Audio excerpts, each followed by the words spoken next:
क्या उद्धव ठाकरे ऑप्शन हो क्या? बोले क्यों नहीं हो सकता है। महाराष्ट्र के मुख्यमंत्री रह चुके हैं, अच्छा काम किया है, देश में एक अच्छा फेस है, लिबरल फेस है, तो उनके चेहरे को एक्सेप्टेबिलिटी हो सकती है। लेकिन इंडिया अलायंस में और भी चेहरे हैं, एक नहीं और भी चेहरे हैं। अगर देश का नेतृत्व करने की है हमको अगर मिलती है, महाराष्ट्र को मौका मिलता है तो उसका स्वागत हम करेंगे ही ना। लेकिन इंडिया अलायंस में कांग्रेस सबसे बड़ी पार्टी है, और भी दल है जो अपने अपने राज्यों में चुनाव लड़ेंगे, उनके भी नेता है। तो नेतृत्व कौन करेगा ये अब सवाल नहीं है, तानाशाही को हराना है सब मिलकर, ये सवाल है। भारतीय जनता पार्टी में तो एक ही चेहरा है ना, और कौन सा चेहरा है क्या? घिसा पिटा वही चेहरा 10 साल से चल रहा है, और लोग उनको अब एक्सेप्ट करने नहीं जा रहे हैं।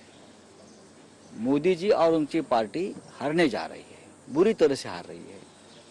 तो इसलिए सवाल है कि इंडिया आघाड़ी का चेहरा कौन? इंडिया आघाड़ी में बहुत से चेहरे हैं, उनमें से एक उद्धव ठाकरे है। कल नाना पटोले ने ये कहा था कि आपकी बातों पे ज्यादा ध्यान न दिया जाए। कल तक आप राहुल गांधी के नाम के लिए पिच कर रहे थे और अभी आप उद्धव ठाकरे की बात। देखिए, नाना पटोले जी के बात पर ज्यादा ध्यान मत दीजिए। राहुल गांधी के साथ हमारे अच्छे रिश्ते हैं, ये प्राइम मिनिस्टर पद का झगड़ा नहीं है। हम क्या बोलते हैं ये कांग्रेस वालों को समझ में नहीं आ रहा है। राहुल गांधी जी देश के नेता है, अगर राहुल गांधी जी बनना चाहते हैं तो उनका स्वागत है। लेकिन और भी चेहरे इस देश में है, और ममता जी है, अखिलेश है, उद्धव ठाकरे जी है, और बहुत चेहरे हैं ना, खरगे साहब है। तो किसी का नाम लेना गुनाह है क्या? हमारे पार्टी के नेता का अगर हम नाम लेता है तो क्या उसमें उसमें गलत क्या है? इतनी मिर्ची लगने की जरूरत नहीं किसी को।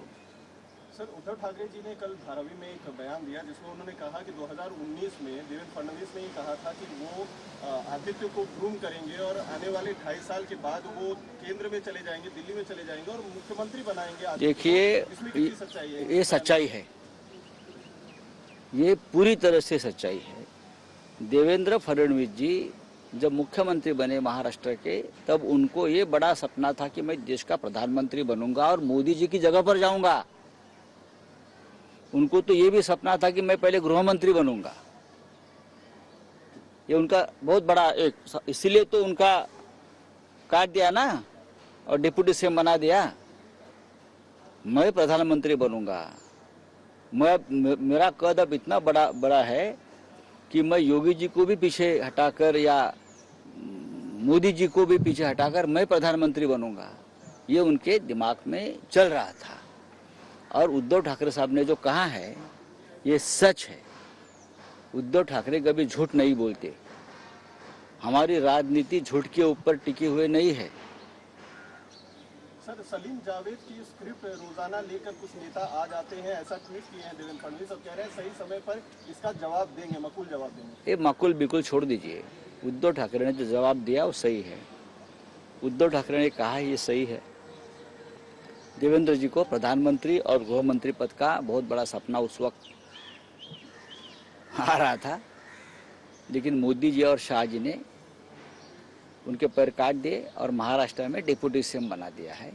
उसका एक वजह ये भी है कि दिल्ली आकर प्रधानमंत्री बनने का ख्वाब लेकर आने का उनका जो एक ख्वाब था वो मोदी और शाह जी ने खत्म कर दिया है।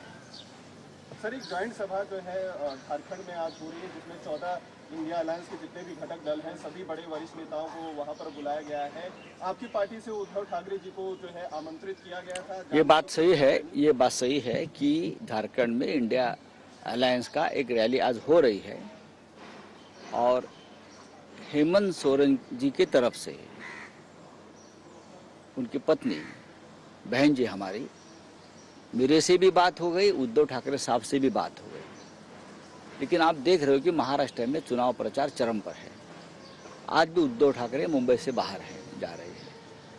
लेकिन हमने ये सोचा है कि हमारे पार्टी की तरफ से कोई ना कोई वहाँ पहुँच जाए, ये बात सही है। सर, अनिल बोंडे जो राज्यसभा सांसद हैं बीजेपी के, उन्होंने अमरावती में कहा कि जो टिप्पणी आपने उनके ऊपर कही थी, उसके लिए अगर छत्रपति शिवाजी महाराज होते तो आपकी जबान काट दी जाती, ठीक है। बाला साहब ठाकरे होते तो कान के नीचे बजा